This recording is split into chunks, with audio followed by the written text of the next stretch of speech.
AP liquor scam కేసులో MP Mithun రెడ్డికి ACB court remand విధించింది. దీంతో సిట్ అధికారులు మిథున్ రెడ్డిని రాజమండ్రి సెంట్రల్ జైలుకు తరలిస్తున్నారు.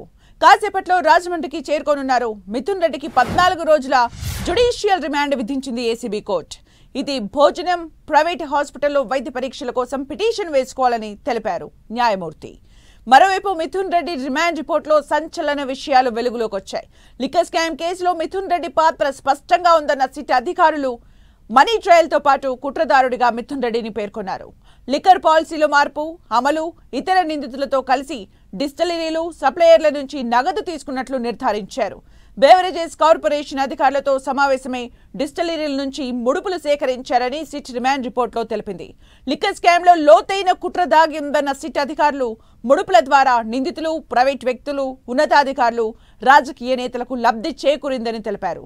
మద్యం ముడుపుల్ని 2024 ఎన్నికల్లో పోటీ చేసిన అప్పటి అధికార పార్టీ అభ్యర్థులకు పంపిణీ అయినట్లు తెలిపారు. ఈ స్కామ్తో ప్రభుత్వ ఖజానాకు 3,500 కోట్ల ఆర్థిక నష్టం వాటిల్లిందని స్పష్టం చేశారు. ముడుపుల పంపిణీ, కమిషన్లు ఎవరెవరికి చేరాయో తెలుసుకోవాల్సి ఉందని తెలిపారు. ఈ కేసులో అంతిమ లబ్ధిదారులెవరో తేలాల్సి ఉందని సిట్ అధికారులు పేర్కొన్నారు.